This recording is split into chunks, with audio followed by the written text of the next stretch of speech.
I'm gonna tell you my opinions about what was the best PLEs of this year.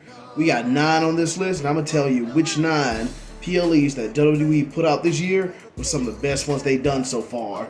Not only this year, and just in general.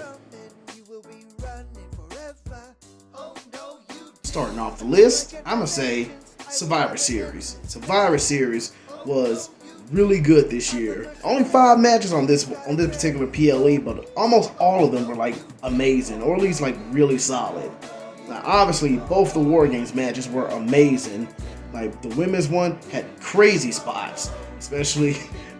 I think I'm gonna say my favorite spot was seeing Io do that trash can bit for the second time.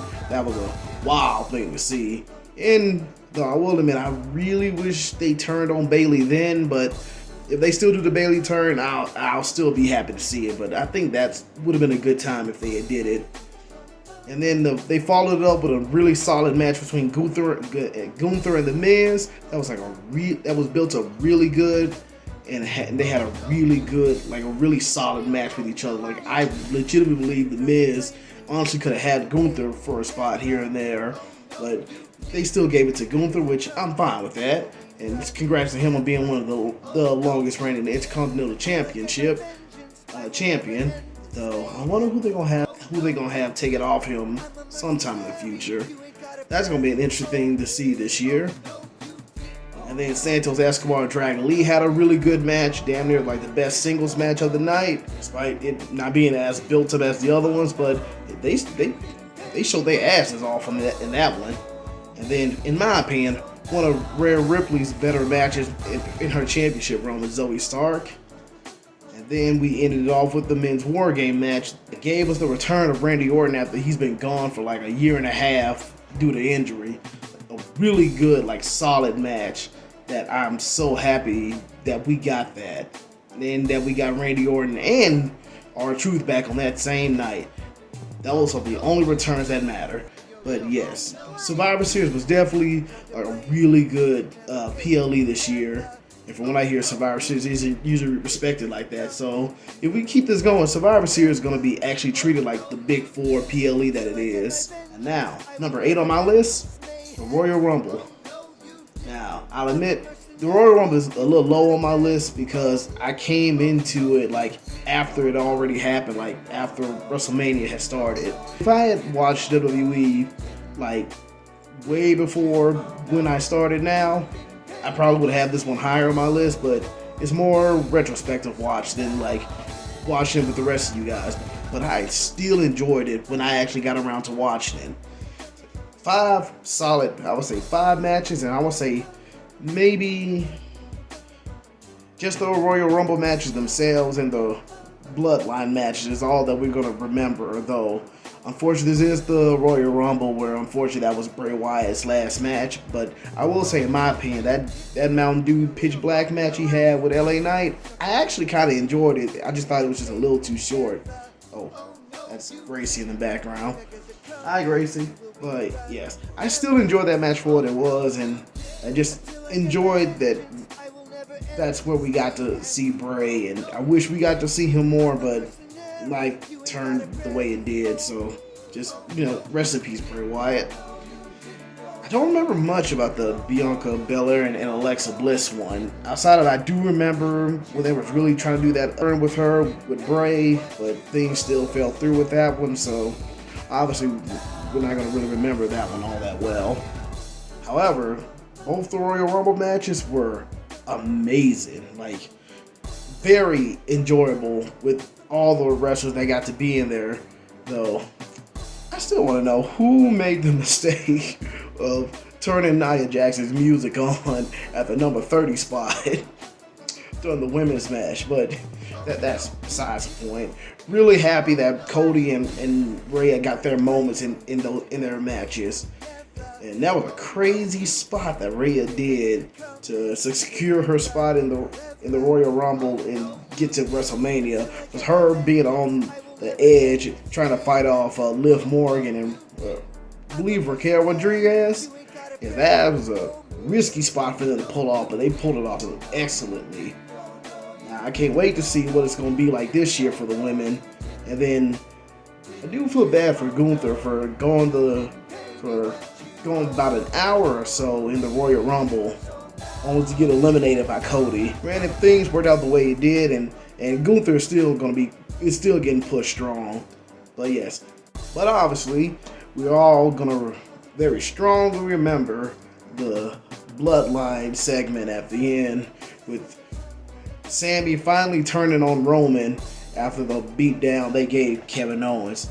But crazy enough, me and my wife was watching this not when it aired, but when I was watching it, and when it got to that part, me and my wife legitimately felt like disturbed when they were beating them down like that. Like, it felt very uncomfortable to watch. That was clearly on purpose, and they sold it like really good. Like, I remember like how uncomfortable it was just to watch like Roman's and Jey Uso's like Hell in a Cell match back, I want to say 2020, or was it 2021? No, 2020. Moments like that is what makes the Bloodline like stand out to be like one of the best factions to ever exist in the WWE. Was how they hit you with those storyline bits and how they can hit you in your feels like easily. So yeah, that segment and the Royal Rumble matches is why the Royal Rumble 2023 is going to be remembered very fondly. Number 7 on my list, Backlash. I wouldn't be surprised if a lot of you say that was one of the best PLEs of the year, if not the best PLE of the year, because Backlash proved that Triple H knows what he is doing with the booking when it comes to these PLEs. From what I hear, that he's really been making the PLEs actually like legitimately matter compared to how Vince used to book them. And man, they really showed out with this one, especially that Puerto Rican crowd. Y'all were amazing. Y'all made this PLE even better than what it already was. A 7-match card, I want to say most of them did exactly what they were supposed to. Generally speaking, almost all the matches on this card were solid and did really good. Like the moment Zelina Vega had with her people, that was a really beautiful moment. Even though she didn't win that match against Rhea, but that moment made it so much more special. And then, man, that Bianca and Io match, definitely one of Bianca's best matches so far this year, and definitely one of Io's best. That I'm glad that match has secured her that championship that she got right now, because she definitely deserves it. Definitely say best match you'll get out of Omos is in Backlash with Seth Rollins. Was not he really had to go off the top rope and hit like a top rope stomp to put Omos down. Honestly, yeah, very exciting to watch. Now that United States Championship triple threat might be the more forgettable one on a very like really good like solid like PLE card. That's not a negative, more or less. Like it was just like solid enough, but still entertaining to watch. But yeah, and I will say that Bloodline like 6-man tag, like still entertaining to watch, but not the best match the Bloodline had this year.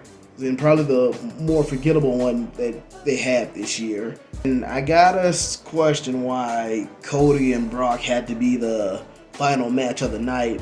Solid match, but I think we all know Bad Bunny and Damian were the best match, not only on that card, but definitely one of the best matches of the whole year. We was not expecting Bad Bunny to show out the way he did, and for Damian to like carry him the way he did to make Bad Bunny look like he was just that good in the ring.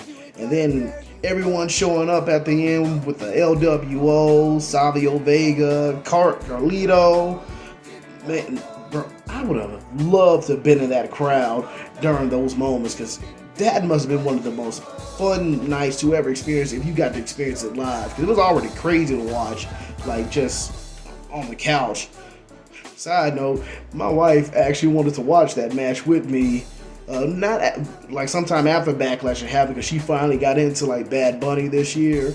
And then when we actually watched that match, she was blown away like the rest of us. Because man, Bad Bunny showed his ass off in that match, and I can't wait to see another match with him like anytime soon. Presumably, I expect Dominic Like, I don't know when Bad Bunny versus Dominic is gonna happen, but I'm down to see it. Very much so. Number 6 on my list, Night of Champions. Night of Champions was a special one this year, especially for me. It was my first like Saudi Arabia PLE that I watched, in which, yeah, and I heard they don't have the best reputation, and just the mere fact they even have any matches in Saudi Arabia is an issue. But I'm fine to watch these, but if y'all feel away, I can't blame you. But now we got a nice 7-match card this year at Night of Champions, and I want to say there's only one match I could have done without, and obviously that would be the Rhea Ripley match with Natalya. Natalya did not deserve to get squashed the way she did in that match. That wasn't it. And also that just, I wouldn't have booked that for Rhea. Like, no. I do not need a squash match at a PLE, let alone between people that I know can wrestle. That wasn't it. But otherwise, every other match on the card were actually like pretty solid. Like, seeing the Seth Rollins and AJ Styles match for the World Heavyweight Championship, that was good. That was really good. That Trish Stratus and Becky Lynch match, I would say not the most memorable, but I very much enjoyed myself, and I'm also glad that the crowd somewhat actually responded to them. And I'm also kind of happy to see Zoe Stark and how she got used in that match.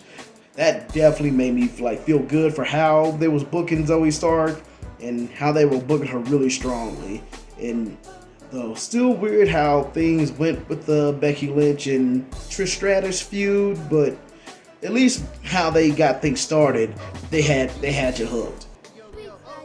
I feel bad for Mustafa Ali because this was an amazing match he got to have during this year with WWE before they had to get rid of him, which I feel bad for everyone. They got cut out due to like budget cuts or whatever, but use that time wisely to make something of yourself now that you're no longer tied to the WWE. But yes, he and Gunther really showed off in front of that crowd, and I'm glad the crowd really like got behind Mustafa Ali like that. And I would have been down for him to win some championships this year, but it wasn't in the cards. But hopefully TNA, AEW, wherever Mustafa Ali goes, they're going to treat him like the amazing wrestler that he is, because we know he is. Also, so far, one of the better matches I've seen with Asuka and Bianca Belair. And I'll admit that I do like Bianca Belair, but the way they booked her like 2022 to now, it hasn't been the strongest, or at least hasn't really made me feel anything for her. Last time I really felt something for her, and this was during like my whole like little rewatch of like 2020 to now WWE. I really felt for her during her whole rivalry with Sasha Banks, and how everything and her story that came after feuding with Sasha Banks, just somewhere down the line they just kind of started falling flat with her. But that being said, she and Asuka put on a really good match, even better than the one they had at WrestleMania, and really enjoyed that ending sequence with how Asuka used the mist to win the match. And that was a really good match, and really glad Asuka got to have that moment. Also, was it just me, or do y'all feel like Asuka was dressed up like her own version of Homelander? Or is that just me? For some reason, I got Homelander vibes off her attire from her match. The Brock and Cody match, another solid one. Definitely wasn't expecting how they let Brock win that one.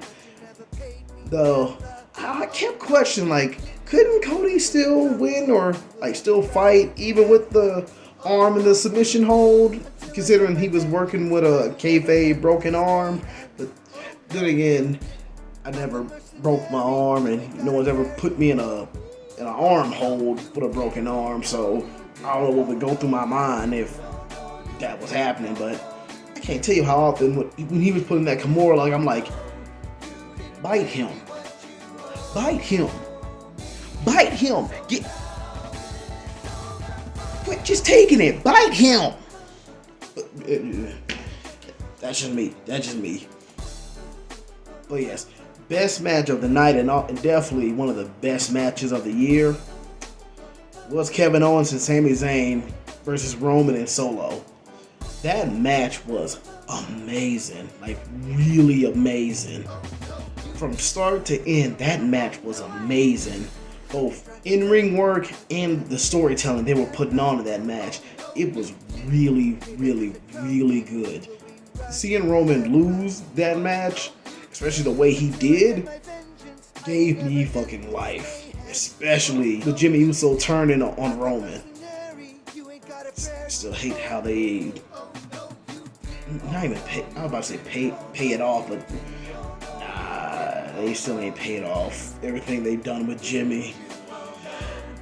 But disregarding that, everything about that match and the segments that came with it was amazing.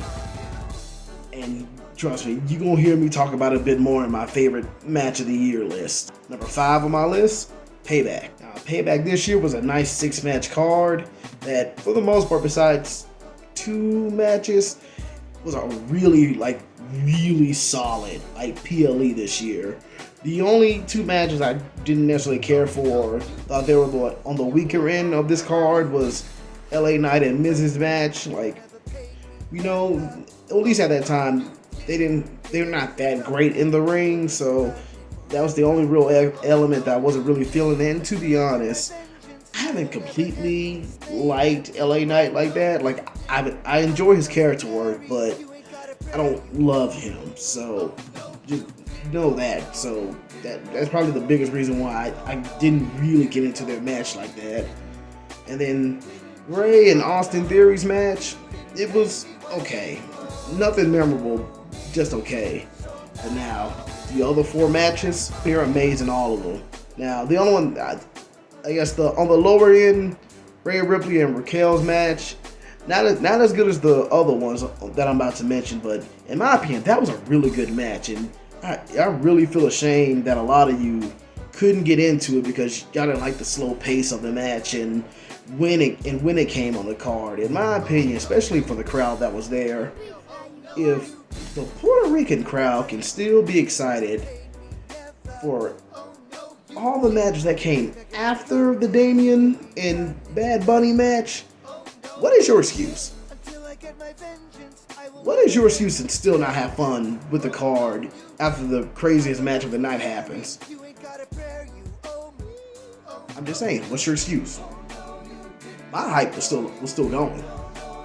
But nah, in my opinion, Rey and Raquel's match this year, I would say that's probably the best match besides Rhea's WrestleMania match. It's probably the better championship match that she's had this year. And also, I hope Raquel is better dealing with whatever that illness that she's dealing with. I hope we get to see her at this Royal Rumble. But if not, I understand. Then next, I'm going to say Seth Rollins and Shinsuke's match. That was good. That was a good match. Just that ending sequence was really off-putting. After everything Shinsuke put Seth through, one stomp, it's over. And then it just ends with the camera just closing in on Seth's face. That was just a weird ending sequence for that one. That being said, it was still a really good match. Just that ending sequence and just the super Seth Rollins booking.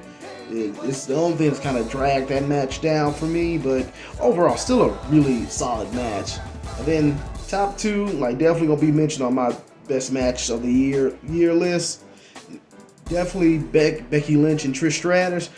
Man, they really showed why bookers really messed up by not putting their match on SummerSlam. But that steel cage match was amazing.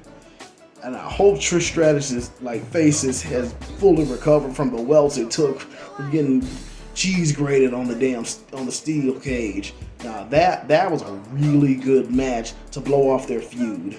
That was really good. And I can't, and I have to say this as someone who hasn't really like bought into Becky Lynch like that. Nah, that match, fantastic. Fantastic. And then best match on that card for me, and I think for a lot of you, was that Steel City street fight between Judgment Day and Kevin Owens and Sami Zayn. First and foremost, man, poor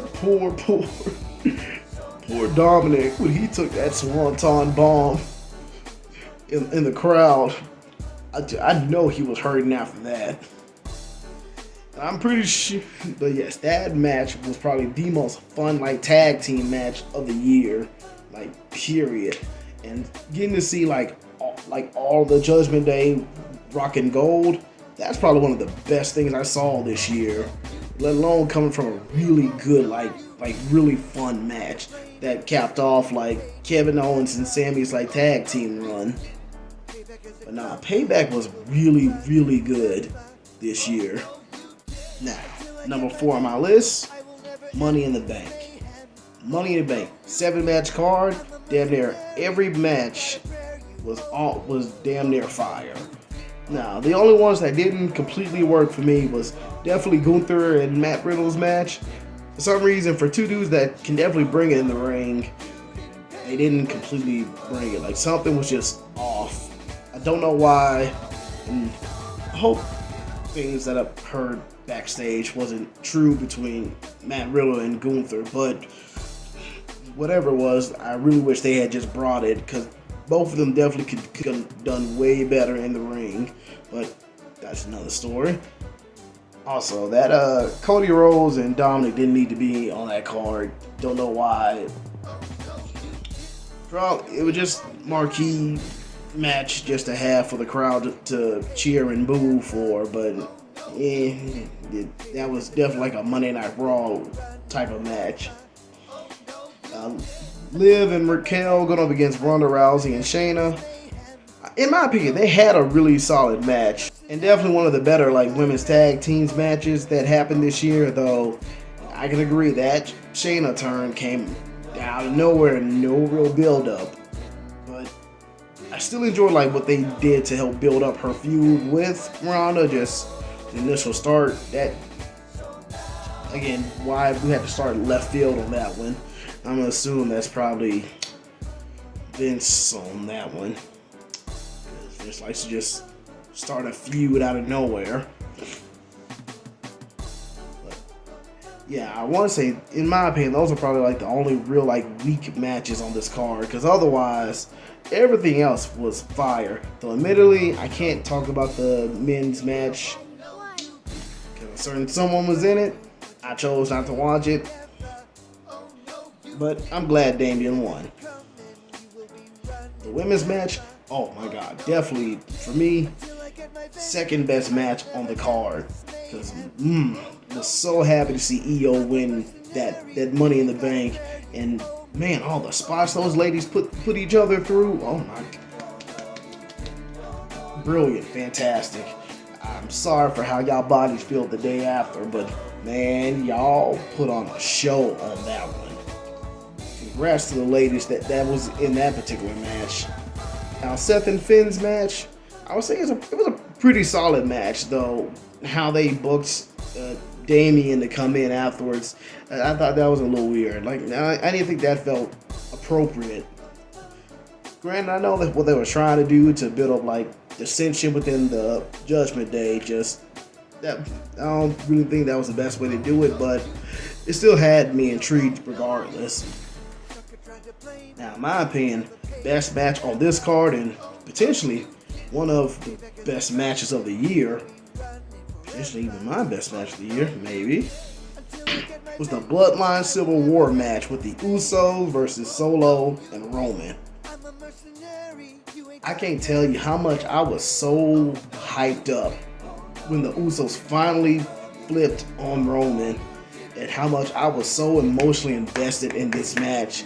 And then how it carried over into SummerSlam. I'm sorry, for me, the Usos really had The Usos really had my emotions in a chokehold throughout the year, and I was just ready to see them win in any and all times they could.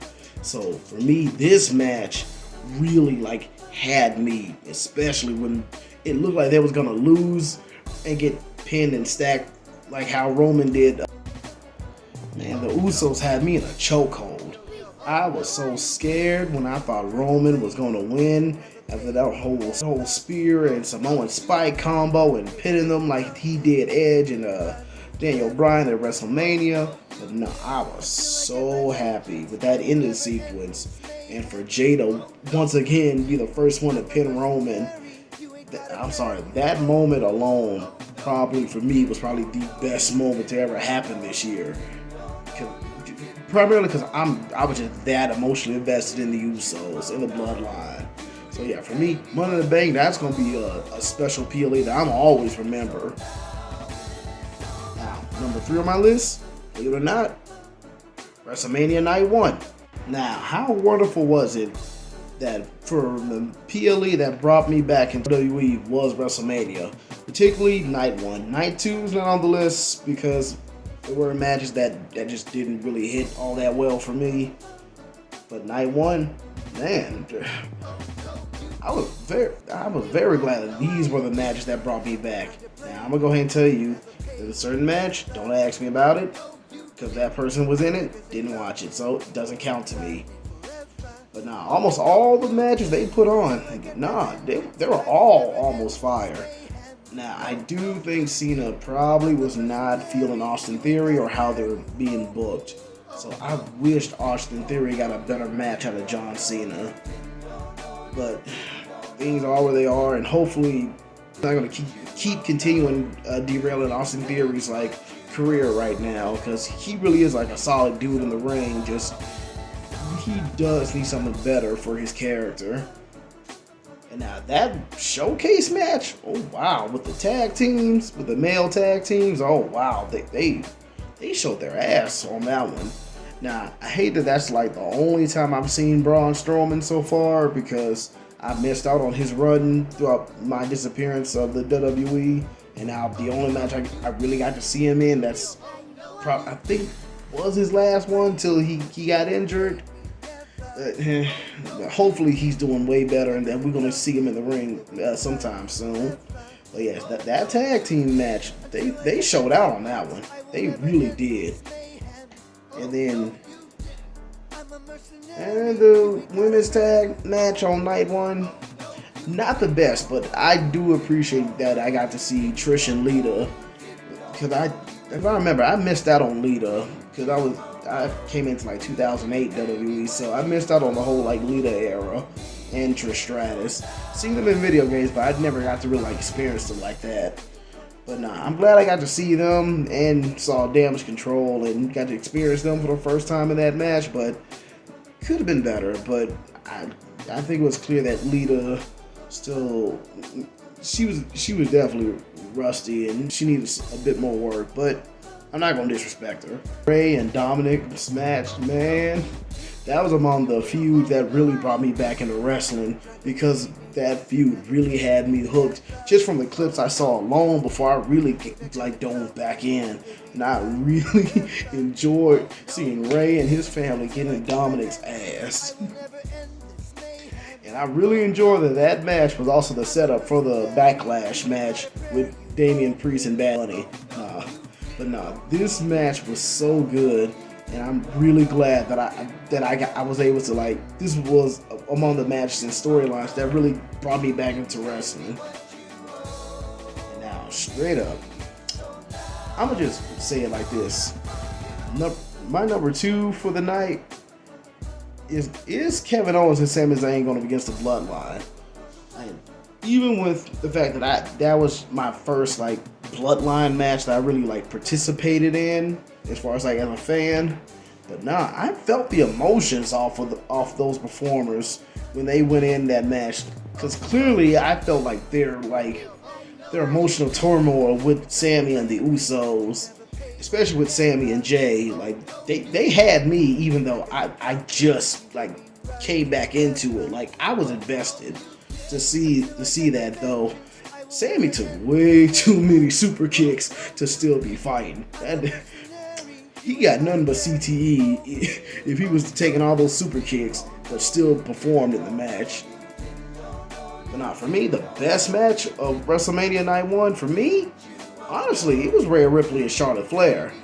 And keep in mind, I have agreed that Charlotte Flair has not been booked in a way that make me really enjoy her, though I do hope she heals up and gets better. Because regardless how I feel about how she gets booked, that's still a human being, and I want her to get better as soon as possible. But nah, Rhea Ripley and Charlotte Flair's match was really, really special to me. And to know that they went into that match with not that much of a build going in, and they did it like that? Bro. Nah, those two ladies were special. That match was special. And seriously, if it wasn't for the bloodline, that should have been the headline. That should have been the main event of WrestleMania this year, or at least night 1. But nah, WrestleMania night 1 was really fun. And also, I also find it funny, this was my first time seeing Pat McAfee. And seeing him in that little match that he had with the Miz, that was fun. Miz and Snoop Dogg were amazing WrestleMania hosts. I really enjoyed them and the moment they had on the second night. I hope Shane's okay. It is what it is. But nah, WrestleMania Night 1, definitely one of the best PLEs, or at least one half of a really good PLE this year. And now, believe it or not, number 2 and number 1 are NXT PLEs, because those rookies really had me this year. NXT is my favorite brand of the year for a reason, and I'm gonna go ahead and start over and say number 2 is No Mercy. Straight up, NXT, No Mercy, top to bottom. There's no match that I would say was not fun to watch, including the pre-show match. Like, Blair and Kalani did really good to get the crowd started for the pre-show, but nah, almost every match on this card was hitting really good. Now, I won't say Baron Corbin and Braun Breaker's match, very enjoyable, though felt a little short at the end, and honestly, I was very surprised Braun take the pin on that one. But for the storyline they were building up, I enjoyed it. But nah, Baron and Braun went hard in their match, and then my man Trick Williams becoming NXT North American Champion and beating Dominic. Oh my God, that's a moment you can't recreate that one. That was so wow. First and foremost, I feel real bad for, again, Mustafa Ali, considering that should have been his moment, but again, life works in strange ways. But nah, yeah, this was the match, if not the moment. Everyone should have bought into Trick Williams, because man, that moment felt so damn special, seeing him being a champion for 2 days.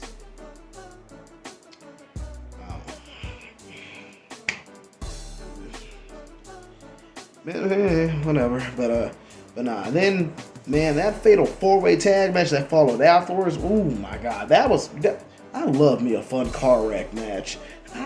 These tag team matches, when they get like this, oh my God, they are so much fucking fun. And I can watch these matches all day long because they are just too much fun to not enjoy.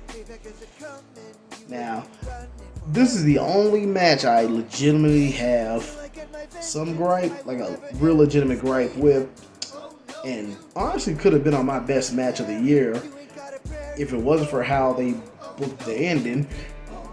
Was actually Noam Dar's and Butch's match for the NXT Heritage Cup.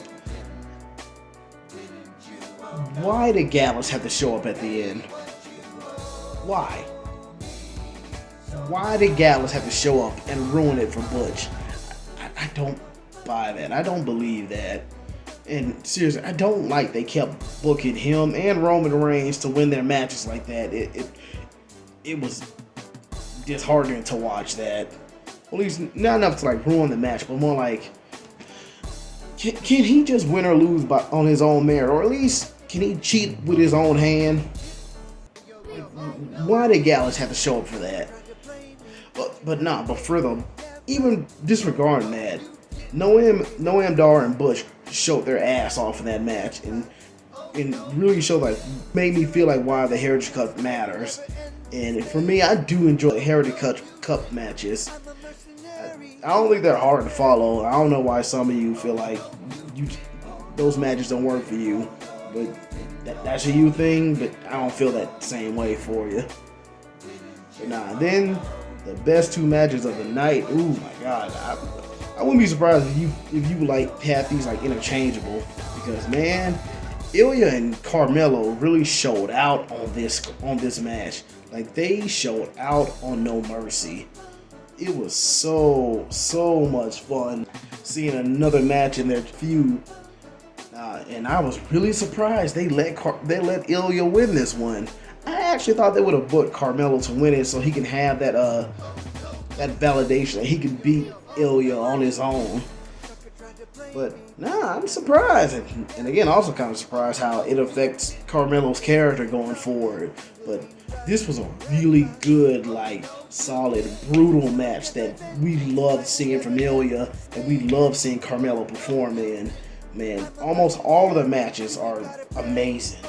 And pick one that you think is the best one, because Ilya and Carmelo didn't mess with each other. And then, man, they capped off the night with Becky Lynch and Tiffany Stratton. Damn. Tiffany is definitely gonna be on the main roster sooner or later, because girl, she did that. She did that. She took the punishment and still fought the best she could going up against Becky Lynch. I really enjoyed that match. And again, I'm not even completely into Becky Lynch like that, but she still got me. And man, not to mention, just in general, what she did for the NXT Women's Championship, you got to give her props for that, especially for finally becoming a Grand Slam champion. But Tiffany, that match definitely made her. And I'm glad Becky's arms was okay, because damn, that was a nasty gas she took from that match. But Becky and Tiffany did the damn thing in that main event. My number one favorite PLE of the year. This might be recency bias, but it's NXT Deadline. Straight up. NXT Deadline was probably the only PLE where I legitimately liked every single match on the card, like had no real issues with it, and thought damn near every match was spectacular. Like, seriously, no, everyone really showed out on Deadline. Like, the pre-show match was damn near like second best, if not best match of the night. Man, Axiom and Nathan Frazier did not have to do that damn good for a pre-show match, and they brought it on a pre-show match. Yeah, they deserve to be on the main roster and deserve more love and respect. If that's the level they'll bring to a pre-show match. And then Dragon Lee and Dominic got to have a really good match with one another. And once again, Dominic had to lose that championship belt. Then on the lower end, I will say Carmelo Hayes and Lexis King's match. Not a terrible match, but like they did the best they could, trying to get to know each other in that ring and put on the story they was trying to tell with one another, especially considering what was going on with Trick Williams at the time. And I must say, Kiana and Roxanne actually did put on a solid match in that steel cage. It's just, for a lot of you all, for steel cage standards, it's a weak steel cage match, but even a weak steel cage match is a fun steel cage match. And I bought into their feud going into this match, so I enjoyed seeing them throw down in that steel cage. But then I gotta say, man, Ilya and Baron really showed out in their match. And if this is what y'all consider a weak match for Ilya, bro, then you need to show me like his straight up best matches that I haven't seen this year, because bro, I bought into that match with the story they were telling with one another. Nah. Ilya and Baron was amazing with each other, and this match definitely made me like love Baron even more and wish that he got booked way better than what he was being booked beforehand. Because Baron was really good in the match, and he really made me believe that he was going to take that belt off of Ilya. Honestly, I was ready for him to take the belt off of Ilya. I would have been there for it, but it didn't happen. But I would have enjoyed it. And then definitely the best matches of the night were the Iron Survivor matches. Particularly the men's Iron Survivor match, but now the women showed their ass out too, and man, got me into Lash Legend. I really want to see more of Lash Legend because of that match, because she showed out with her strength, and not to mention helped me really bought into like Fallon Henley even more in that match.